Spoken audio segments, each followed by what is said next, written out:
Hello everybody, this is Jeremy again with a new video.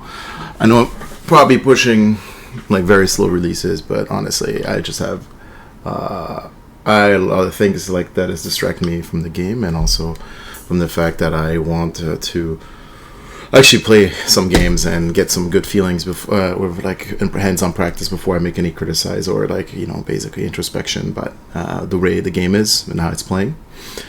Today I'm gonna do this video.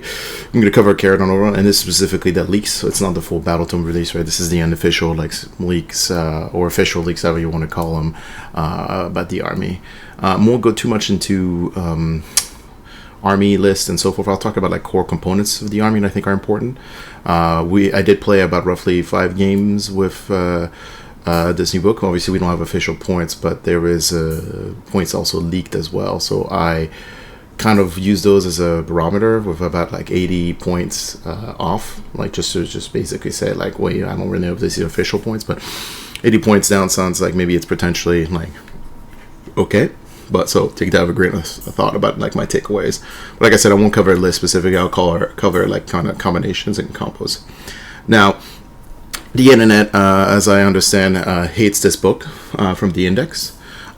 Changes, and well, I mean, I don't know if that's everybody, but I think that's like a lot of vocal minority or vocal majority is basically complaining about the nerfs to the army.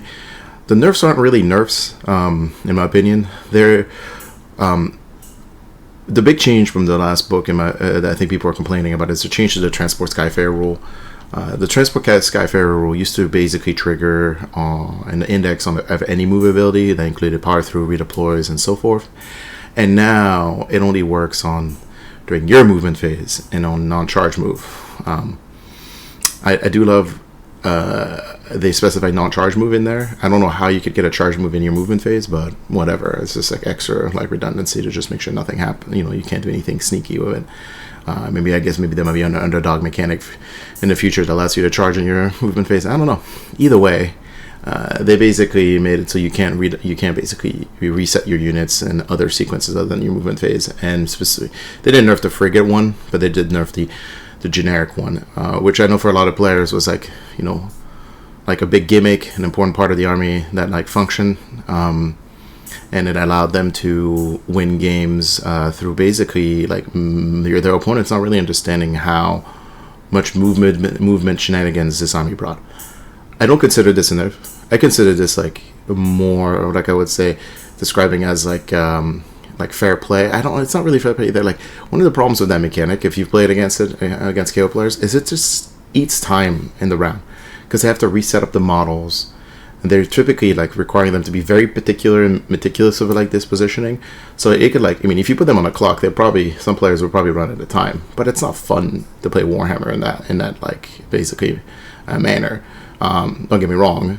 In a competitive format, I think a clock is important, but like I don't necessarily think it's the funnest thing in the average, you know, game at the table, right? So I view that change as basically them just streamlining the game.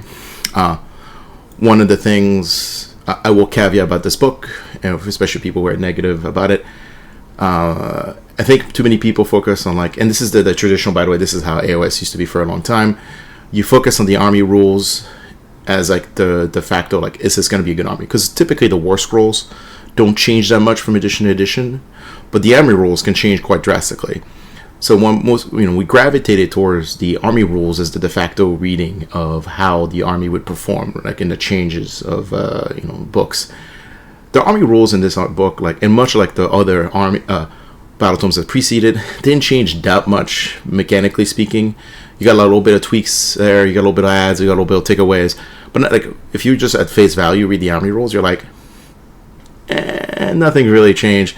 So your first de facto thing is like, well, obviously if the KO wasn't really played before, or at least if it was not doing very well, so the army rules didn't add anything really of significance, so the army sucks, right?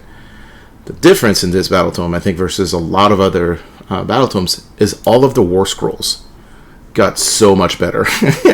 So like you can basically ignore the battle traits as like a barometer of like how the book is now, because all the individual war scrolls got significantly more useful and important. I will caveat, like, the flagship rule thing is a cool little thing. I like the fact that, like, it lets you have an extra like what's it called? An extra like engine work for the sky vessel, and we'll talk about like what that matters. I still think fly high and descent from the clouds is probably not going to be very useful for a lot of armies. I mean, it might be very niche use, but you know, the army already moves so fast. Like, who cares, right? The one thing I can see it from that is like just having the opportunity to open up another charge distance or what. It's okay. It's just very niche, right? Sky vessel cover is fantastic. Like having an addition where like basically all attack is almost gone, like from a usage ability. Having a subtract 1 to hit roll is like massive, right? And like that just basically it's just a floating aura, right? So incredibly good. So you know, it hasn't changed drastically. The only really new thing is the nerf to this Transport Skyfarer, and then add the addition of the flagship mechanic. So in a sense, I think it's a net positive to the game. Not necessarily a net positive to KO players, but it's a net positive to the game. Oh, apparently I'm having technical difficulty loading other pages. So if you pardon me while I go solve this issue.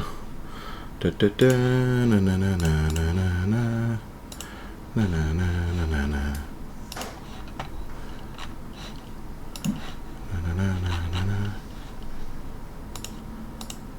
Sorry about that, guys. I'm having difficulties loading the other files, so I'm gonna try to download it. I mean, maybe the leak got taken down. I don't know, and that's why it's causing issues.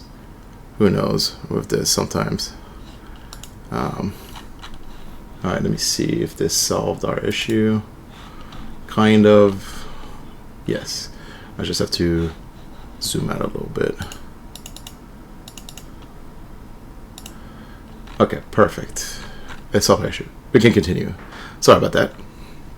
Okay, so battle formation changes, and I'll talk about the Scourge of Gyron changes as well, and how that impacts the army. But in terms of battle formation, like they're completely redone for the most part, right? There's only really one in here that is effectively used to be the same, which is the Endrinworks Guild, giving another artifact. It's actually quite powerful, and we'll go over into one in a second. Entrenched Crews, I think, has a lot of play as well. The 3 Arcana Company that can be basically entrenched in Renown and 1. We'll probably see those making their way in some point or another. I can't think of a way to make this useful right now in terms of list design. But I'm sure it will find its way somewhere, because the Arcana Companies are a very, very efficient unit. Rapid Deployment Squadron, the gun hauler, basically being able to move 2 units instead of 1, and then model count of up to 6. I can kind of also see some play with this if you're like want to play like a lot of like the new balloon guys, and then like one character, and then just have a lot of MSU kind of like threat targets around. The downside is the gun haulers don't provide the -1 to hit aura, which is hard to see myself like just having that as like a list design concept, because I think the -1 to hit is like super important in this army. But I think it has some potential play as well. And then finally the Grady 1400, the brand new one of the new units. I mean the ward saves is cool. If you do spam this kind of concept, just like the fact that it's only like on these 2 units is just problematic, because, and I'll talk about it later, but they're not something you're going to probably spam. Like, you're not going to design your army around it. And this is the problem when the Games Workshop adds a new unit to the game, or they like try to like over-emphasize rules around this new unit, even though like it doesn't necessarily mesh well with the rest of the army, right?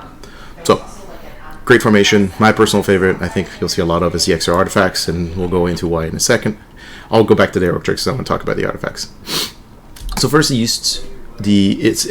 can still take the Scourge of Gyron artifact, and if you take that sub-faction, then you can assign one of these 3 to another hero, right? Sorry, not sub-faction, battle formation. I know we have too many additions, reword, renames, blah, blah, blah. So you can still take the 5-up ward and +1 attack artifact in the Scourge of Gyron, and then like take one of these here, for example, on that character. I think most of the time you're gonna take 2 of these from here, this table. I can see some niche situations, and I'll explain in a second. I'm gonna go over heroic traits where you take the Scourge of Gyron one. But this one, obviously the Slush and Burst Grenade, massive update in terms of like the frequency and the reliability of it. Now that it basically is once per turn your shooting phase, and not once per army, like per game, sorry, I should say. You used to be like, you can basically every shooting phase you get to turn off wards against an enemy unit within 12. And the big important thing is it also doesn't require visibility, which is important with how obscuring works nowadays. Now you're going to say, Jeremy, well, if they're obscure, they can't shoot. Well, the KO is still pretty much a melee army, so it has shooting and then melee. So having wards that get turned off into the rest of the turn allows your melee units to punch through things in melee during that turn. So the Selection Burst Grenade is massively good, period. And I think you're going to see a lot of play with that one. The second one, obviously, both of these are also very good. People underrate like having the ability to just turn off a spell once per game can be game breaking. I'll give you an example, and I know my buddy Thomas is going to feel very seen about this. If you play against like an Illyrial Sylvaneth list, having the ability to like remove her from the table and like in whatever in shooting or melee or whatever in the turn, and then able to remove all the trees on the table through shooting. Because like most of the time, if you're a KO player, the way you beat Sylvaneth is by just blowing up their trees and then like finding ways to kill Illyrial. If you do that and they still have a wizard on the table, they can bring her back by summoning a tree. Just having an auto turn off, like, nope, you don't get that tree, means she can't come back for that turn. And that completely neuters a lot of Sylvaneth armies, like completely in the day. Now, obviously, there's other spells that work that way, where like you can turn, some spells are teleport abilities, some spells are massive, splash AoE. Like Void Storm, a lot of utility, I can see it taking a lot. Especially if you play against more defensive KG armies.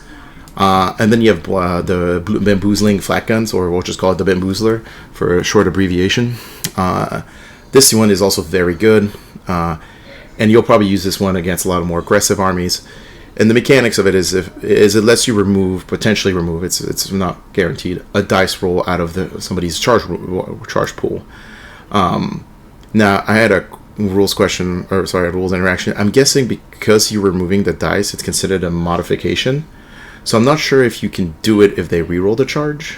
But if you do it before they reroll as a reaction to their first roll, I don't know how the reactions work, because did they react first in the reroll?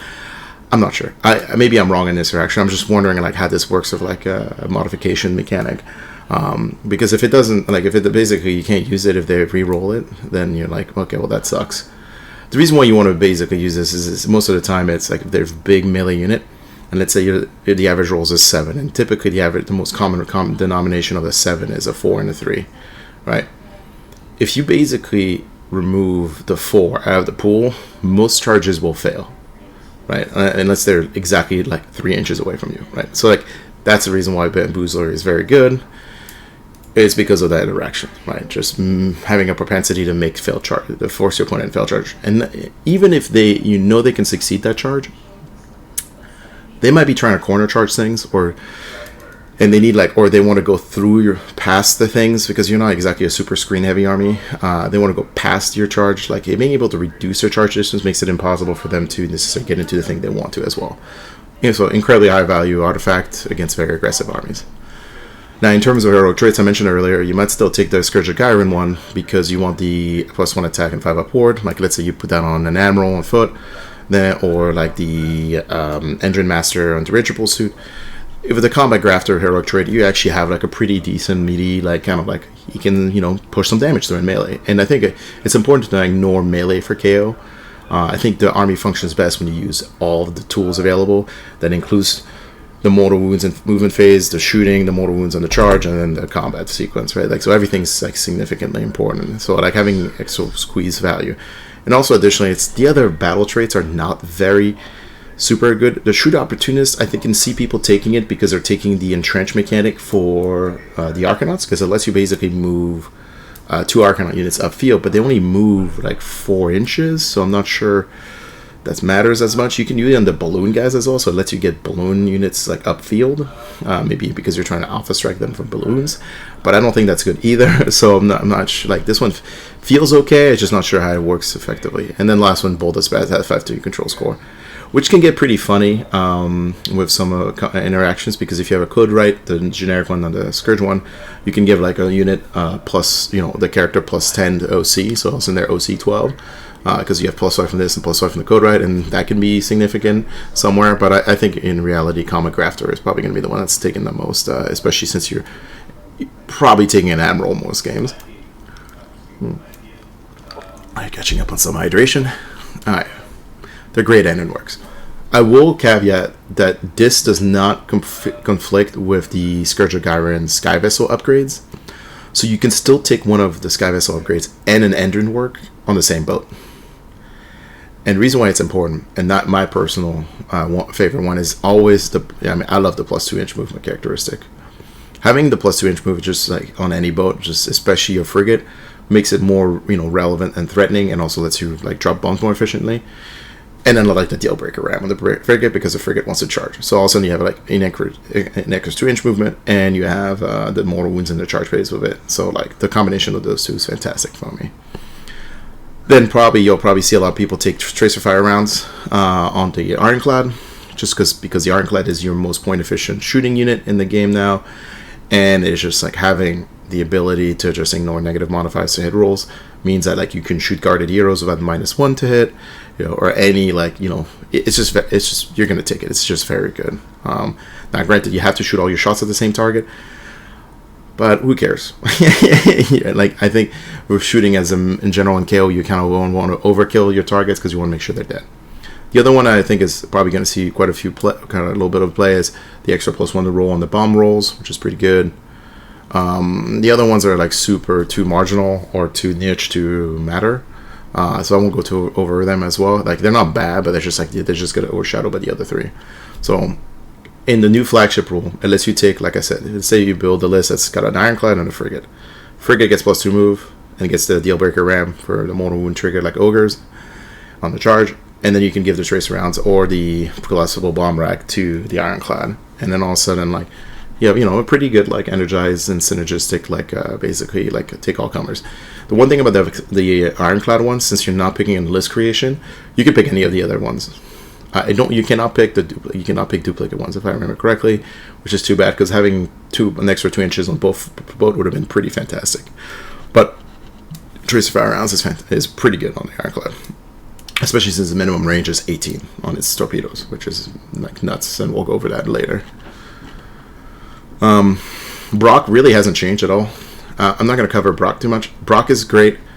The command the fleet is a fantastic ability. I think it's worth this alone is worth its points, because it lets you just basically play super cagey, and then when you need to have a go turn and you need to capitalize on a double, like this just makes your army like super efficient at like maximizing those opportunity.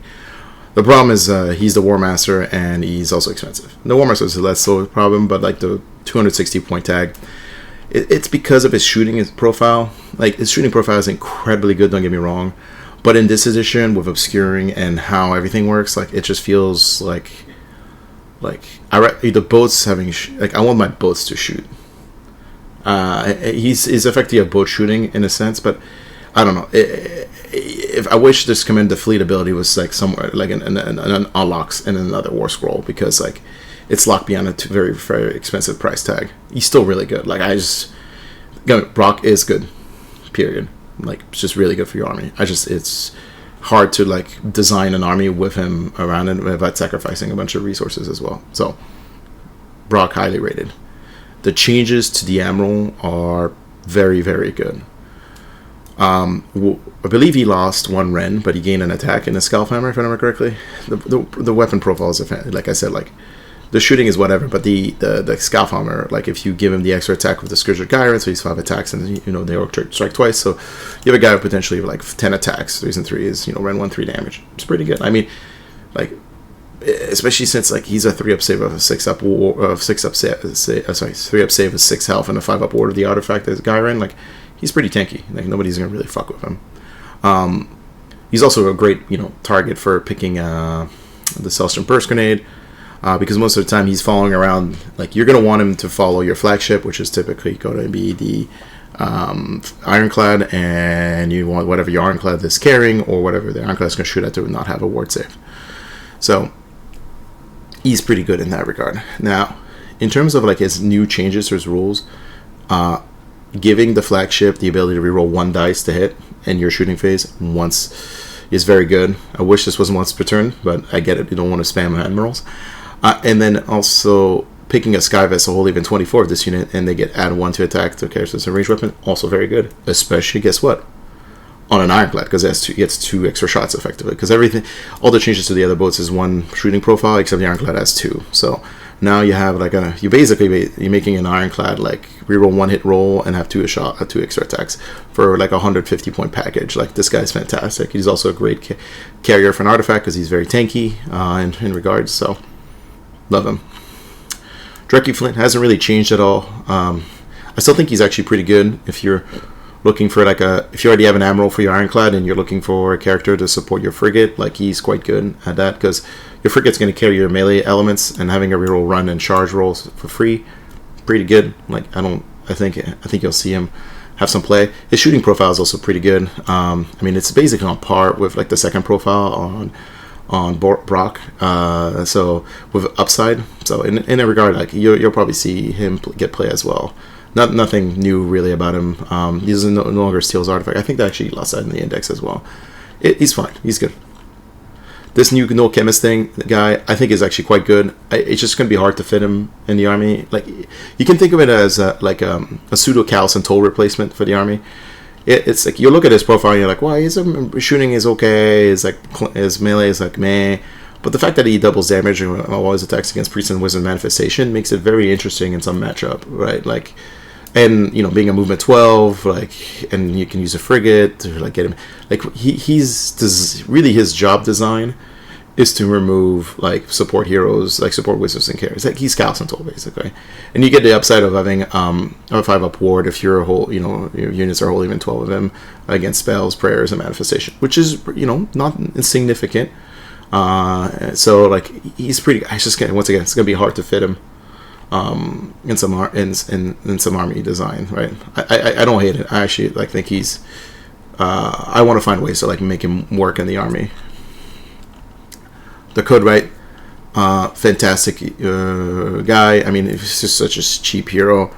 The one downside is he lost his ability to make. You can only speak the boats lost a Skyfarer keyword, so you can't affect boats with him. But he's still pretty good. Like, you can't pick up units anymore if they're in combat. So having the ability to retreat and then get picked up by a boat and still being able to shoot is pretty good.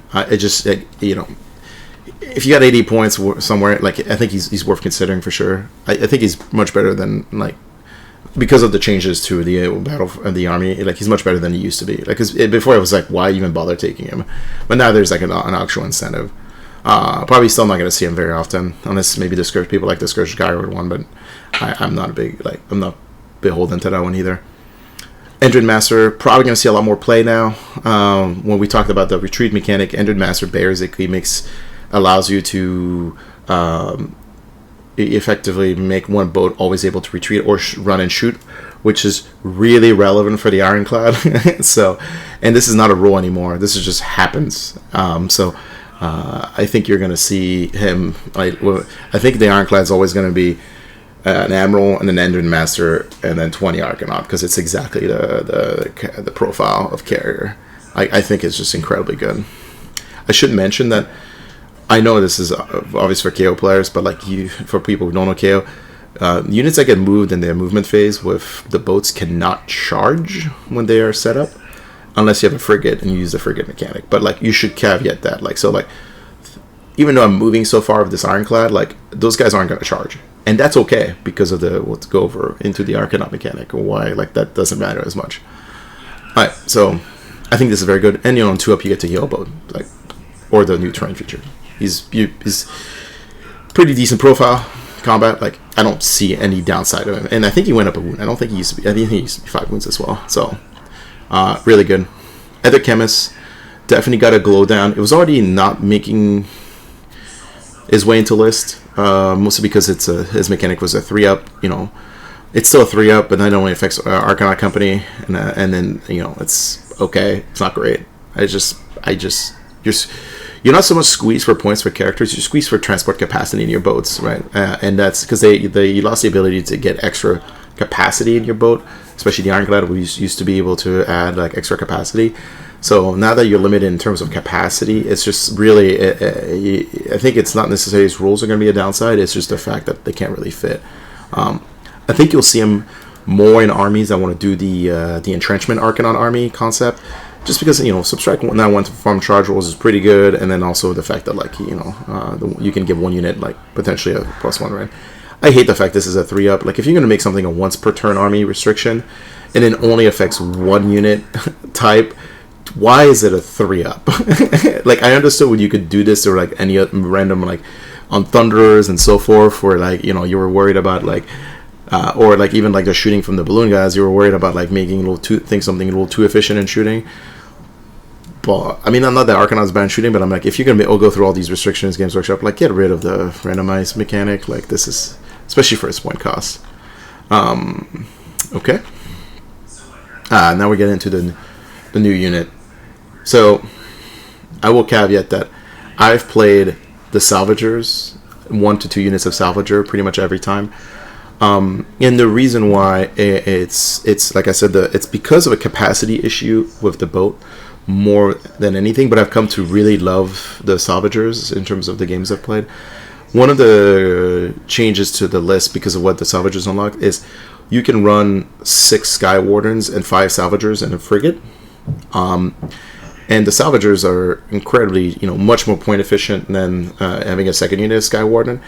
It's not that having a second unit of Sky Warden is bad. It's just that like there's just super, it's 2 units of Sky, 1 unit of Sky Warden reinforces 260 points or 240 points, I believe, around that range, and the Salvagers are only like 100 to 90 points, right? So, that's a huge point investment.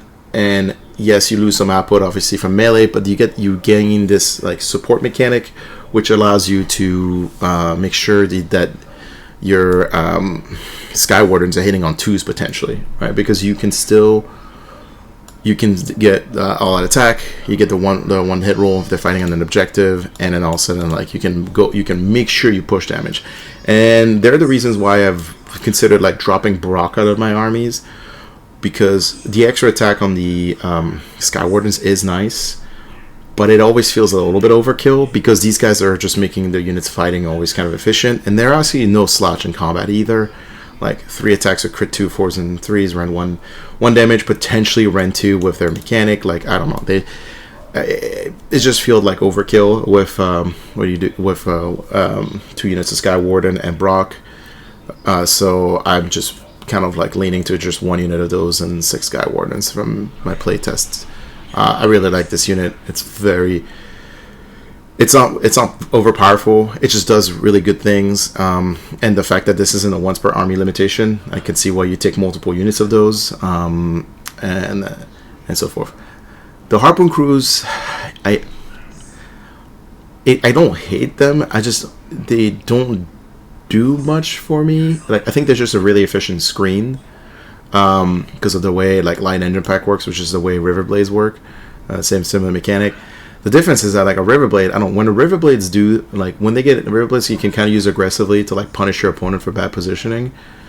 The Harpoon Crews just don't feel like they do anything when they try to like jump around and like try to punish your opponents for bad positioning. Like, their shooting is okay. It's not great. It's okay. Their melee is terrible. Like, it's just like, why do they have 2 attacks versus these guys have 3? Like I don't know. It just felt like, and they want you to use them in synergy, but like, why not just take more Vongrim? Like, I don't understand. Also, like, since this is not limited to once per phase, can't you do this multiple times on the same objective to get multiple times rend and hit roll? Because this isn't a passive, right? This is just an ability. Like, yeah. So somebody will have to clarify me in the rules section, like how this interacts. But anyway, like, it's just assumed this only works once. This is still better. And like having 2 of these is still better than 1 of these and 1 of that. You could argue like the engine pack can punish your opponent, but sure, like, I just don't see it as much like of it mattering, because you need to be able to do something with that unit after they can't just be a nuisance. They have to actually fundamentally like threaten something, at least the weak stuff. And I just don't see this unit threatening any weak. It can't really punch up and it can't really punch down either. Is the problem. You want if something that has this needs to be able to punch down, and just don't see this being able to punch down. At least not like without taking a reinforced unit of them, and then that gets a little spicy in points for me. And also becomes a lot harder to be a little sneaky with this mechanic. Anyway, Salvagers, massive win to me. Harpoons, undecided. Though we go to the Engine Master in dirigible suit, he is a big change. Obviously, is that he gives a crit 2 to the Endrin Riggers. which is, you know, it matters. Like, his shooting profile is basically on the level of Brock. You know, the small gun is only damage 1, and the big gun is only damage 3 instead of D3 plus 3, but, you know, he's also much cheaper. If you're not taking Sky Wardens and taking Ringers, you're probably fine just taking the Endrin Master and Dirigible over Brock. Now, you can technically take both, right? You can take Endrin Ringers, take him, and then, like, give the Endrin Ringers an extra attack with crit 2, and you're like, oh, this is fucking spicy. Sorry, pardon the French. But, like, I don't know. It feels like a lot of points. There's a world where that works. It's just not in the rate. We'll talk about the AOR later. The Navigator, I wish the Navigator's ability was a move ability, so that way you could pick up units as you teleport the boat, but, like, this does not do that. It just lets you just teleport a boat somewhere. This might be fine if you're taking, like, the Scourge of Gyran gun hauler, so that way you can, like, reposition it and then have it do its thing. But outside of that, like, the Navigator took a pretty massive nerf into, like, what it does, and I don't think you'll see very many of them. Now we're getting to the big changes. Okay, the most important changes, in my opinion. The boats all got drastically better, right? So Arclad always had 2-up save in the decks. They didn't really change outside of that, but the shooting profile actually got, like, a lot scarier, especially with the Admiral combination, right? You're looking at 7 shots on each profile, with 4s for torpedoes, 3s ran 1-2 damage, and then 7 shots at 4s, 2s ran 2-3 damage. So obviously you're gonna all attack when you shoot this thing. Everything's hitting on 3s.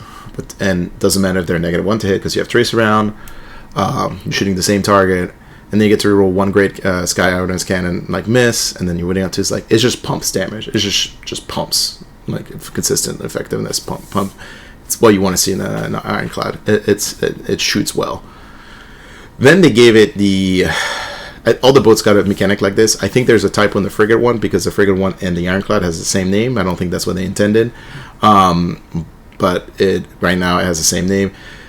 Both the Ironclad and the Frigate, if you charge them, or if they're in combat unit that charge, they basically do D6 mortal wound potential on a 2-up, which is pretty significant. I don't hate this at all. And then the bomb racks, obviously, it's still fantastic. Like, extra bit of, like, you know, damage. Like, I like the fact that, you know, the boats do multi-phase damage, right? They do movement, shooting, and then the Frigate potentially does combat charge with mortal wounds as well with the Dealbreaker Ram. I still wish this was, you know, 4 units up to 20, like 5 or something capacity, or with above the capacity. But right now, because they can't, it's that's the problem with the KO army right now. It just feels like the capacity limit makes it a little hard for around list design, and I think that's maybe a dynamic they wanted to. Other big change to the Frigate, it went up to 2-up save instead of 3-up save, and makes that thing a lot more tanky. Its shooting, you could argue, got, like, a little bit worse, about the same, honestly, than the previously. But I like the fact that it's just, like, 4s, 2s, they're in 2-3 damage. Like, if it hits, it pushes damage. If it doesn't. And it's all 24-inch range, so you can be fairly, like, if your opponent has any monster on the table, like, they can't really hide from the army. So you can always add, like, that level of pressure, and that's incredibly good. We talked about the incoming, the mortal wound if they get charged. It still has the bomb racks, and obviously still retain its soul boat rules, which is just fantastic. So that's the way you deliver melee threats very fast into the army, right? So movement 12 on the Frigate with the extra Endrin work makes them. I guess it did go down in movement, right? It used to be base 12, back up to 12 from the Endrin work. Like, it's fine. Like, it's still incredibly efficient. Now, if you have Brock in the army, having the ability to charge him, it's like makes him, you know, run and charge is very, very good. Arcanaut Company got a huge grow up, in my opinion. They're firstly, like, I mean, the pistol didn't change at all, but the heavy weapons became, like, much more consistent and better, in my opinion, because they're, you know, if unit of 20 has 4 of these things, so it's 8 shots, 4s and 3s, ran 1-2 damage. It's pretty good for, like, a 90, like, for, like, 20 of them is 180 points. This is a very decent, like, shooting profile, much better than the other, like, against, you know, some of the other units in the book, but it's pretty good. Like, it is very, the Skypike lost its crit mortal, but it gained the +1 charge damage, which is still relevant and still significant. Archonauts just feels like so point efficient now in terms of what they do. I mean, a 4-up save on these, like, it's just a thing. And then they changed their mechanic now is fantastic, because like I said, like, they get ferried around by the Ironclad and you can't really charge with them, but they basically gain the ability to shoot a unit they're in combat with that charged on a 3-up, and it also gives the privateer heavy weapons shoot in combat, meaning they can definitely use their ability to shoot. So like, there's a one game of practice I played where my opponent tried to avoid engaging them, but I had 2 CPs to countercharge, so they were only 3 inches away, countercharge, and since I'm in combat with a unit that charge, I got to shoot them. So like, if you leave the 2 CP for countercharge, it's like really hard for people to avoid the Archonauts, and like, you just, you get to free round of shooting. Like, it's not nothing. The other kicker too is this, while this is in the combat phase, like, you can I mean, I didn't really do it in my games, but I'm curious. Combat attacks. Okay, thank God it doesn't work under shooting. I only had 1 unit. Most of the time, I only had 1 unit following Skywarders. I was like, oh man, can I fit another unit of Salvagers in this army and like play around the +1 hit and see if it. But it's combat attacks, thank God, because it would be silly if the +1 hit affected the shooting and the Grizzled Buccaneer rule. That would be pretty hilarious. You could still obviously give them one. You can give them all at attack in that sequence, right? I'm assuming that only works for their shooting and won't work for their melee because of our attack and triggers, but like, it's just funny. Like, if you were like really desperate to like kill something before they get to swing, like potentially finish it off, you could do it with their shooting profile. I love to change the Thunderers. Thunderers went from like kind of like the super efficient shooting unit to their shooting is May. Like a unit, 20 Archonauts, by the way, for 180 points is almost as good of shooting as better shooting, I should say, than the 130 pointed Gunstruck Thunderers. I mean, you could take 10 Thunderers for 260, but they're still worse than Archonauts at shooting. So, in terms of like, we're about on par, I guess you want to say. You can make the reason why you take Thunderers now is they're basically a support unit. Their new rule, like, their shooting profile gotten worse, right, in terms of the mortar and the heather cannon, but at least they're 18-inch range on the small gun rifles. I don't think you'll see a lot of fumigators or deck sweepers anymore, because the reason why is you want to try to maximize your opportunities to use shield breaker. So the new Thunder rule is now they get when they shoot as a reaction of their shot, they get to pick a unit they shot at. If they only shot the same unit, and then you roll dice. And then you add to the score of that dice how many wounds the enemy unit took, or damage point allocated, same thing. And if you beat their OC score, you get to either remove their wards until your next turn, or make them OC1 until your next turn. And the reason that's super important is because while you have an artifact that does this for free at 12 inches, this lets you do it for nearly free at 18-inch range, and it gets you to turn off 2 ward saves, and that one lasts longer than the artifact. But like, it makes you like, especially in an army that can't maximize or hide from obscuring very well. Just being able, and depending on like 5-up wards, like tank shooting, like, you're just removing that from the equation, and then you're like, cool. Like, it's like, even if it's like a very tank, like, granted, they get the ward save from the Thunder shooting, but like, I've had a situation where it's like, oh, you're OC5 and managed to do like 3 to 4 damage on you from just a 5-man unit, just because of like, you don't want to use the all-out defense against this, you want to use the all-out defense against the Ironclad, and they just do enough damage to just remove the ward, like strip the ward, and that happened almost every game. And since they're doing it at 18 inches, and they're getting carried by a gun hauler over here, they're very fast, very mobile, and you get to bring that where you need to. Yeah, the new gun hauler is also very fun. Basically, got the same kind of like shooting profile. I think one less shot than the SOG one, but you gain the ability. It keeps the ability to transport unit, and it's the only one that can transport units that are in combat. It retains bomb racks, and it got the ability to do some D3 mortal wounds against a unit that charge it, like kind of like the other boats. And big enough, it got a 2-up save.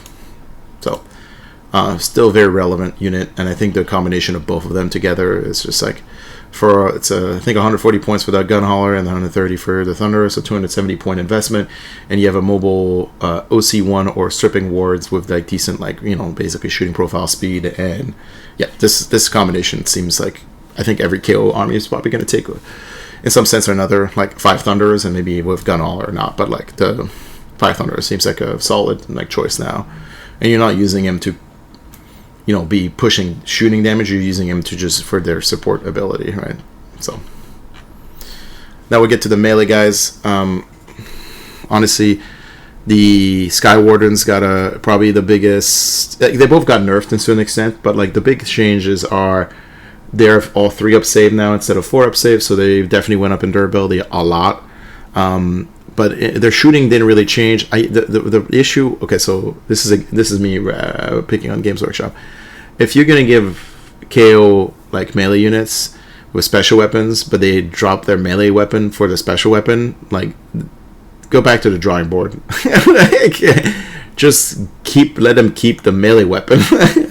Like, I don't understand why you decided that. Like, I know it's from the model design perspective, but like, why? Like, I don't think you obviously Sky Wardens or Endrinworks bother putting the range weapons on there, the special ones, because like already the regular pistols are fantastic, the base weapon, and then you get the melee weapon, which is really what you want them for. Like, I think for some reason in Games Workshop's mind, like maybe the people still take the special weapons because they think that's what they take those units for, but in reality they take the units for the melee weapon.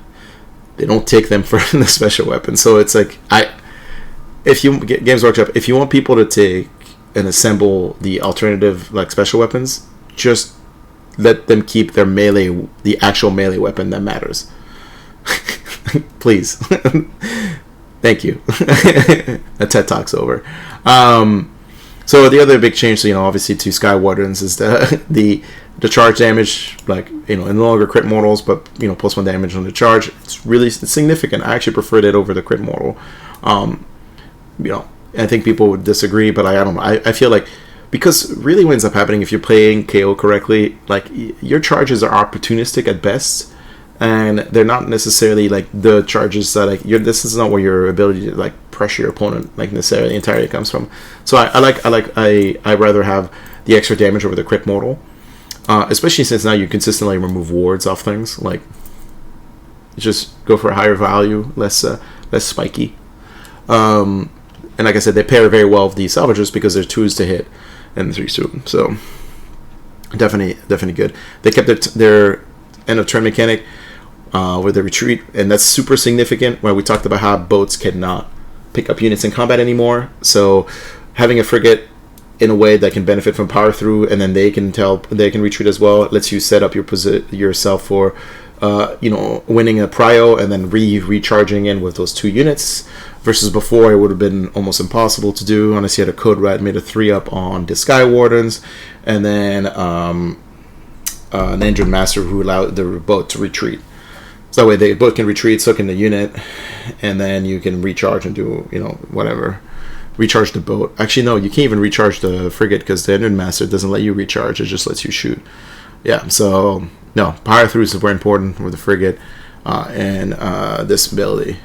The Endrinworks are interesting. They kind of wanted to change their fundamental, like their kind of like mechanics as more like boat defenders and less aggressors. So the other mechanics lost a Ren, if I remember correctly, but they picked up anti-charge that Ren. So, you know, from my perspective, I think they wanted the Endrinworks to be more of a defend boat unit because they also still kept their healing mechanic. I just like, that's not really why you take Endrinworks. Like, that's why you take the Sky Wardens. You take these units for aggressive melee combat, not for defensive melee combat. The defensive melee combat is going to come from the characters with the Arcanauts, right? So I don't hate it. I just don't think it's necessarily also very good. And I'm not quite sure why that they decided the Vulcanizer pistol was going to be better than the Rivet gun. I think this just feels like an old, because of like they wanted to differentiating factor between the 2 unit weapon profiles. The Vulcanizer U pistol used to be 2 shots, right, not 3 shots, and then I don't know. I was like, guys, just make it consistent. Like, there's no reason why these two weapons need to be different profiles. Like, especially since, once again, the guns aren't why you're taking these units. The melee weapons are. So, the differentiation happens here, not there. At least from design perspective, or from this writing perspective. Ah, yes. The amazing terrain feature. Honestly, like, you don't really need it. But I actually think, like, we've played, I mean, obviously I didn't have the model, we proxied, like, equivalent size things. The terrain feature, I'm not going to, it's meaningless. Like, this thing does not, it's pretty meaningless. The heal 3 is nice, but, like, it's, the reason why you take it is for the drones.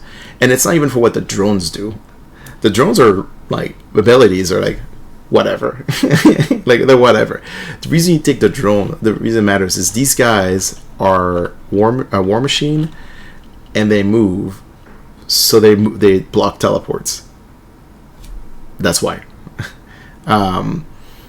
They're just, you know, think of it like this terrain feature came of its own, like, protective defenses from people that want to teleport on your home objective and then charge your terrain feature so they can get on the objective. Like, it's just like just 3 little blocks that your opponent has to, like, throw resources at to because you take them because they block teleports. So against any matchup that, like, your opponent has, like, teleports, are very nice.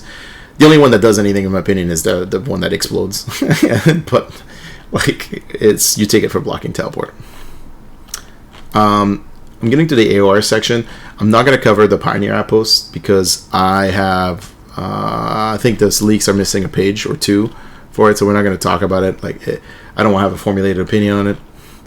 The Magnus crew is fully in there, and I'll say a blurb. Like, I personally think that KO wants to be kind of a Highlander style army, with boats and shooting and, like, some melee element. The Magnets crew, I think, is more designed for the people who prefer playing the super aggro melee concept. Now, you'll probably notice that, like, you know, the downside of playing the Army of Renown is you drop all your faction rules. Correct. So you don't get the -1 to hit, or you don't get the teleporter boat or thing. You don't get the flagship, and you don't get the endrinworks, and you don't get the transport capacity rule, like the transport rule. What you do get is all of these things, and the reason why this matters more, I think you'll probably see frigates are still worth taking, because the frigate charge ability, like, is not a faction rule, so you can still benefit.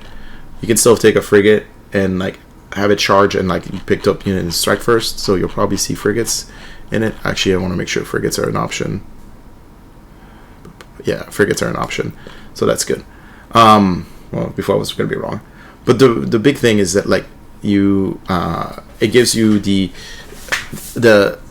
this cutting edge Endrin pack where you pick during your movements you get to pick 3 D3 infantry units, and you holding within 9 inches of a sky vessel, and you double their move characteristic.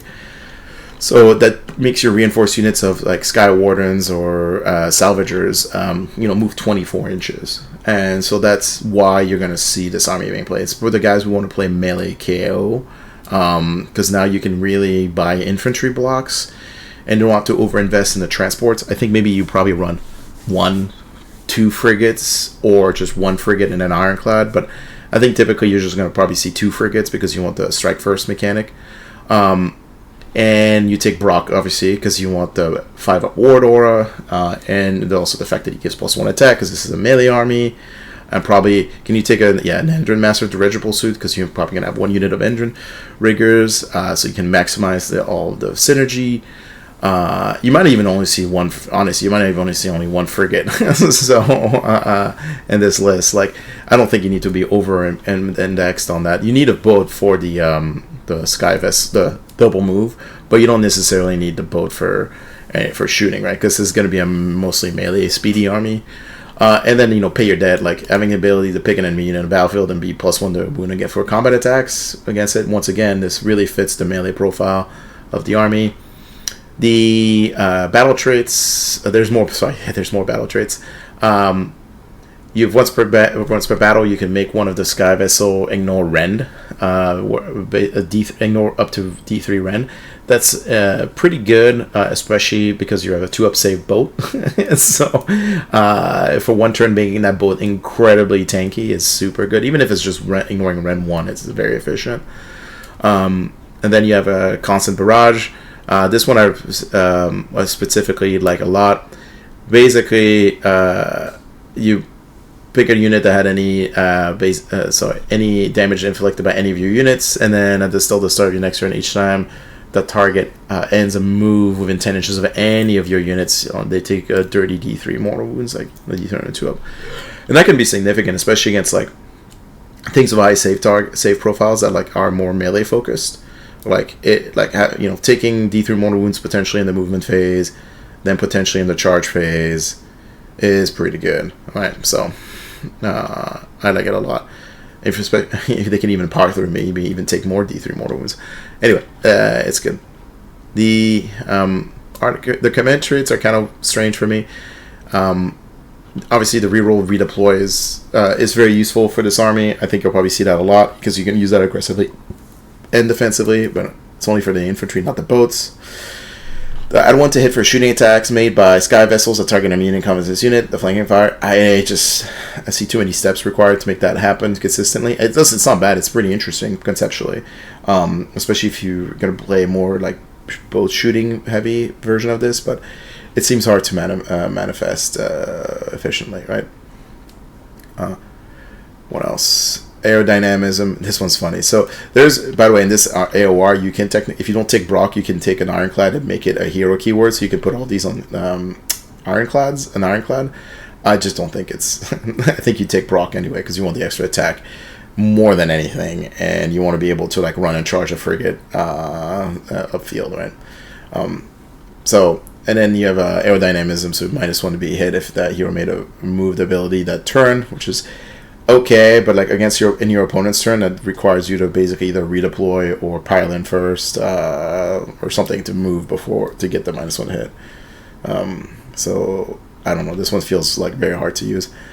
And then the guns for all occasion is pretty fun. It basically gives a character the same thing Brock does with his mustache rifle. So like I think this one's probably you're going to see a lot more of. It's pretty funny in an Ironclad, to be honest. It does randomly D3 mortal wounds at the end of the turn.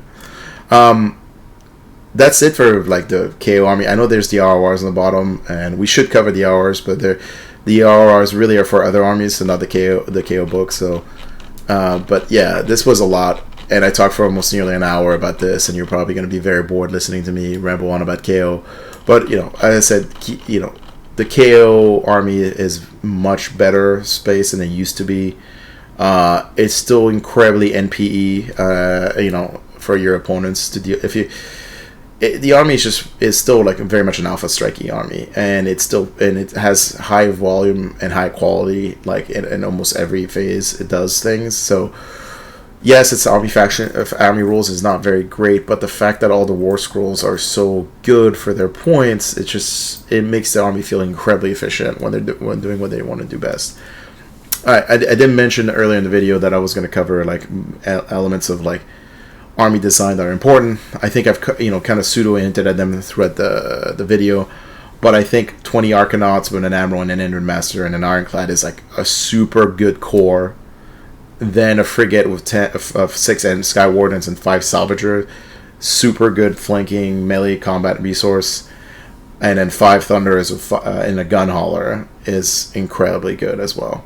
I think that gets you pretty much to your list. Like I think maybe you have like a 200 and something points left to play with from that perspective.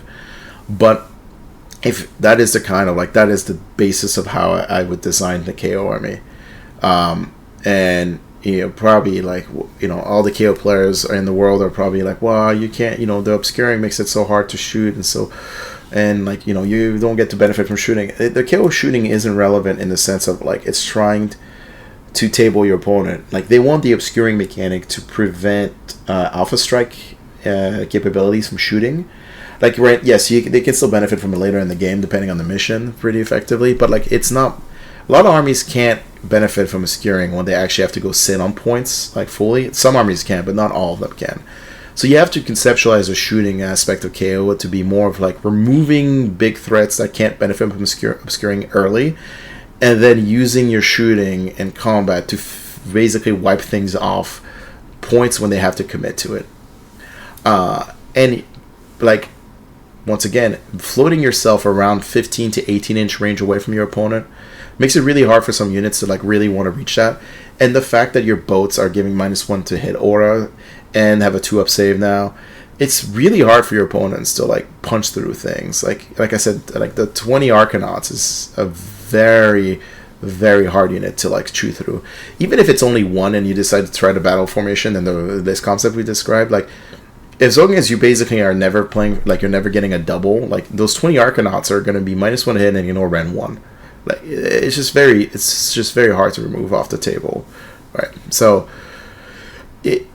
the overall, like, as long as they, if you're playing against a KO player and you want to try to minimize as much of their impact as possible, you have to find ways to remove the Endrin Master off the table so the boats can't retreat, and you have to find ways to lock the boats in combat because the boats don't shoot in combat, and so you want to try to prevent as much like output as they can. Now the issue of that is almost all of the infantry blocks do shoot in combat because the Sky Wardens shoot in combat, the Salvagers shoot in combat. The heroes shoot in combat for the most part. Like everything in the army shoots in combat except for the boats.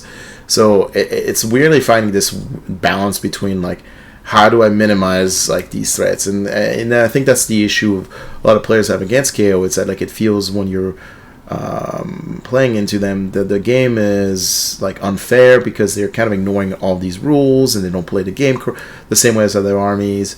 And it's really not fun to be on the receiving end of an army that just picks up your models from like without you being able to do anything. And the fact that now they turns off potentially 2 wards a turn, like it's just super, like I said. But for caveat, my practice games have been mostly against Sylvaneth. I played against Skaven, Clan Rat Heavy Horde Skaven. And even though I couldn't really shoot the Skaven models, I could still shoot Vizik, who literally died like turn 1 to the Ironclad shooting because the Thunders were able to strip his ward save. To be honest, I had a frigate ready to shoot him as well. I think even if he had a ward save, he would have died because the Ironclad just did so much damage to him. The Ren 2 on the cannons and like just like pull through him. And then like literally, even though I could not shoot the infantry, I positioned myself in a way where if he wanted to get points in battle tactics, he had to expose himself. And even if he got the charge off, like I said, like the Arcanauts getting to shoot, the mortal wound trigger from charging, like he was like starting to take a lot of chip damage very quickly. And that's the problem. Like that's the problem of these volume horde type armies. It's that like if eventually the KO player will get a chance to shine, and because defensively he's so much better than those kind of high volume, low quality attacks, that they will win at the grind eventually. And the question is, did you force the KO player in a position where if he's doing that, he's not scoring battle tactics and he's not sitting on points? And that's how you basically stop them from winning the game. Now I'm not saying KO is infallible. Like obviously it's not taken that often, but I'm describing like the situation about like you cannot look at KO and as opposing end of the table and be like, oh, this army just shoots. It doesn't just shoot. And that's I think most people are going to over-index on the obscuring part. Like you should, obscuring is important, but do not over-index on that part, right? Because you need to be able to score points to win, and KO can score points very passively, right? Because of scouting, it's very good at doing scouting. It's very good at doing intercept. You can't just be passive with KO. You just have to understand the way it basically is able to maximize its value and then try to remove those out of the sequence. Right. Anyway, I hope this video was educational. It will be useful. Look for more. I'm going to do one on the Khorne and the battle tactics, which I owe, but I wanted to get as many games first before I make my minds on them. And yeah, guys, like thanks for watching, and see you around.